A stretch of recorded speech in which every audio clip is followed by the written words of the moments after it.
Hi, welcome to Talking Philosophy. To introduce you to Talking Philosophy, I thought I'd talk about the difference between philosophy and religion and science, and do so by telling a story that I've been using for years to introduce the differences to students. Those of you who are philosophers yourself may recognize this as Peirce's four methods for the fixation of belief at work. But I do think it does a great job of explaining how each of these things may have a role in our life and why they don't seem to contradict each other. Not really, as you'll see. Anyway, let's go ahead with our story. Once upon a time, there was a boy, a small boy, let's say about 3. And he comes down on Christmas morning, and instead of the bland family room that he's used to with a TV and a couch and not much more, there's a giant green tree decorated with lights and tinsel, and there's presents under the tree, all wrapped up. And he goes, "Oh my goodness gracious, oh my goodness gracious, what's going on here?" Filled with anxiety. He wants to relax and enjoy everything he sees. He wants to go open those presents, but he just doesn't know for sure what's going on. So he turns to his parents and says, "Where did this come from?" And the reply is Santa Claus. Now, he doesn't know Santa Claus. The parents didn't take him to see Santa because they're afraid he wouldn't handle it well. Just 3 after all. But the idea that the presents had a real provenance that came from somewhere, that someone wasn't going to come in and yank it away from him, relieved the tension. He was no longer filled with the anxiety. Now he could relax and enjoy the tree and the lights and the presents. Now, this is the method of belief Peirce referred to as the method of tenacity. You take the first explanation that comes along and you hang on for dear life. Now, a lot of people don't seem to like the method of tenacity. Why? I don't know. It's how we get through huge portions of our life. Most of us don't seek real scientific explanations for anything. We just go, you turn on the light comes on. You turn on the TV comes on. So it's just an explanation that means nothing to us if someone tries to explain the rest of it. We just take for granted this is how it works. First explanation solves my anxieties, on I go, hanging on to those explanations for dear life. I think, in fact, in certain kinds of things in this world, the method of tenacity is the only method available. I'm going to say, particularly, I'm thinking of love. If someone has to prove that they love you, then you don't really accept that as love. If you have to prove to yourself that you love somebody, that's not really love. Or something, or some activity, or some piece of music, anything. If you have to explain it, to yourself in order to love it, I think you don't love it. Think about it. Okay, now, a couple of years go by, and our young man joins the academic world. He's off to school. And in school, the older kids tell him there is no Santa Claus. And because the older kids are right about so many things, he begins to lose that tenacious hold on Santa Claus that he had. So maybe he turns to the teacher or to the World Book Encyclopedia or mom, or in the case of Virginia O'Hanlon, a young lady at the turn of the century, New York, you write the New York Sun. Now, everybody's heard the letter sometime or another at Christmas about, yes, Virginia, there is a Santa Claus. But a lot of people don't know that Virginia's letter contains this passage, more or less. I am writing to you because my father says if you read it in the Sun, it must be true.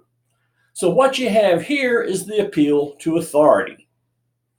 Again, people badmouth the appeal to authority, but I don't know why. If you don't accept some authority in your life, and I'm going beyond tenacity now. I'm going to where you're actually going to be doing some thinking of your own. You're actually going to be involved in trying to explain the world. So that simple explanation, that simple grab onto it and hang on isn't good enough anymore. Unless you're going to reinvent the world from scratch, you're going to have to accept some authority. So unless you're going to reinvent fire yourself, you're going to have to accept that matches work. Blah, blah, blah, blah, blah. Okay? It's just that simple. Unless you're going to start every science, every art, every program from the absolute beginning yourself, then you're going to accept some authority. And if you're accepting authority, then that's the method you're using to fix your belief. Now, let's say another year, maybe 2 goes by. Again, those kids over there are telling him, hey, no Santa Claus, no Santa Claus. So our young man thinks about it. He says, well, look. What are the alternatives? I see 2. One, that there is some magical guy on a sled that gets around the whole world in one night and delivers presents to all the good little boys and girls. Explanation 2, that mommy and daddy, who never seem to have any free time or any free money, find some way to get out and get presents and bring them into the house and then decorate the tree and have everything ready for the morning. Now, since our little boy happens to believe in magic, the magic explanation works for him. So he continues to believe in Santa Claus and lets mommy and daddy's possibility go away. He's made his choice. He's reasoned his way through to his own conclusion. Now, we know that his reasoning is wrong. He has a false premise about the existence of magic. But the rest of his reasoning is 2 important things. 1, it's right. And 2, it's his. Authority didn't involve any of his thinking. Tenacity just involved hanging on for dear life. But now with the method of rationality, Peirce also likes to call it the a priori method. With the method of rationality, our young man is thinking for himself. Thinking wrongly, but thinking for himself. I mean, that's one of the problems of logic, pure logic, is if the premises aren't true, your conclusion isn't really authorized, validated. It's maybe a valid argument, but it's not a sound argument. That's the distinction we make in philosophy between an argument that has the right form, that is to say, that if the premises are true, then the conclusion has to be true, as opposed to one where the premises actually are true. And so we don't call it just valid, we call it sound. And his argument, while valid, isn't sound. Now, another year goes by, and our little boy is now looking at his first bicycle. And he's really, really concerned because he wants to know if Santa Claus is going to bring him that bicycle. He really wants that bicycle, and it's an issue with him. So now he's decided the only way to find out if there's a Santa Claus or not is to get up and go look.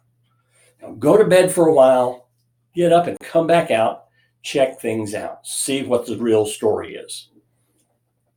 So he comes back out around 11:30 after being sent to bed at 8:30, and he looks out into the room and he goes, oh my God, I wish there were a Santa Claus because Daddy's never going to get that bicycle put together. Now, a couple of points here. 1, this is the scientific method. He constructs a hypothesis. There is no Santa Claus. He looks out to evaluate it. He discovers Daddy's out there, so his hypothesis is confirmed. However, it is possible that his conclusion doesn't follow from his observations. After all, it could be that he's a bad little boy, and that's why Santa Claus isn't bringing him a present. Something most people don't think about. Santa Claus would have brought it if he was a good little boy, but he's a bad little boy. In fact, most of us are bad little boys and girls, and that's why Santa Claus doesn't bring presents. Not that there isn't a Santa Claus, it's just we don't deserve it. And our parents, because they're looking out for us, because after all, they didn't deserve it and their parents didn't deserve it, and so forth, they get presents so we don't feel bad. Another good explanation. And the evidence confirms both. And that's the problem, of course, with scientific reasoning. Scientific reasoning is called inductive reasoning, and it's based on probabilities. Now, sure, it's more probable that there's no Santa Claus, and that's why we tend to feel like his observations, at least for the most part, validate his conclusion. But in the case of his reasoning about Santa Claus and the rationality method, he was 100% right. I mean, the form was right. If there is magic, Santa Claus does magic. Magic permits us to have our presents. Therefore, our presents come from Santa Claus. I mean, that works. The structure's right. It's just that the premises are false. Here, the premises can be true. That is to say, your observations are real, but your conclusion can be wrong.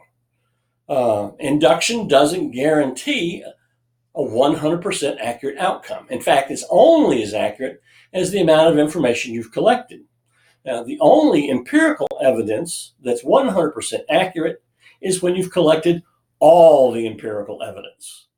And then it stops being an inductive argument and becomes a deductive argument.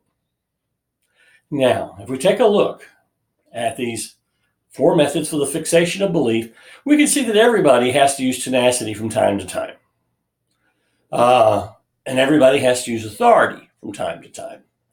But these 2 areas of belief, these 2 approaches to belief, are much more in the domain of religion than of the other 2. I mean, let's just be honest. Almost nobody changes their religion. They take the first explanation for what they're supposed to do regarding the divine, regarding ritual, regarding all the sorts of things that religion involves, and don't look any further. If they look any further, it tends to be that they look to authority. They'll go to the holy scriptures of their work, of their religious tradition. They'll go to authorities in that religion, priests, ministers, etc. But they still don't conduct experiments. They very seldom do any reasoning that doesn't begin with my religion is the right religion. So we see that's pretty much where religion sits. Authority, tenacity. Philosophy obviously reasons. The scientific method may provide premises, but seldom provides conclusions. It's just this simple. Well, let's imagine we want to know if murder is immoral. How many people do we have to kill before we have a large enough sample size? I mean, there's 7.5 billion people on the planet. I don't know off the top of my head. You'd have to do the math. But in order to get really solid, within 5% error range and be 95% sure you're right, probably a couple 100,000 anyway. And I don't think any of us are going to go around and kill a couple 100,000 people just to conclude an argument that we already know the answer to. All murder is immoral. Why? Because the definition of murder is an immoral killing. That's in the definition. And that's what philosophy does. It analyzes definition, it constructs arguments, and from those arrives at truths. Now, the scientific method is mostly what science relies on. But remember, science has to start with some authority in order to not have to begin from scratch every time you start out on a scientific career. Each then of the methods has a place in the areas of study, but each approach to solving the doubt, quieting the doubt and bringing about the belief, each one of those is different because the method we arrive at that belief is different. And that's why they don't really compete, as I say. No one says, oh, here's how you find out religious truth. You conduct an experiment. Nobody says, oh, here's how you find out. Well, okay, peace. Some people do. Here's scientific truth. Go look it up in a holy book. But we do realize that real scientific advance has nothing to do with the method of tenacity, grabbing onto something and hanging on. If we're actually going to learn anything from science, we're going to have to go beyond that. And you're going to have to go beyond authority. Reason will play a role in science, always has. But ultimately, the goal isn't consistency of idea in science, it's harmony with the world. And as a result, the scientific method, the one method that has to appeal to the world for its outcomes, is the one science relies on. Okay. Hope that helps. Hope that gives you some idea where we're going to be going. Going to have something new real soon. Stop back in and hopefully I'll introduce you to some new ideas in philosophy that you probably haven't encountered. Thanks for coming by, and keep on talking philosophy.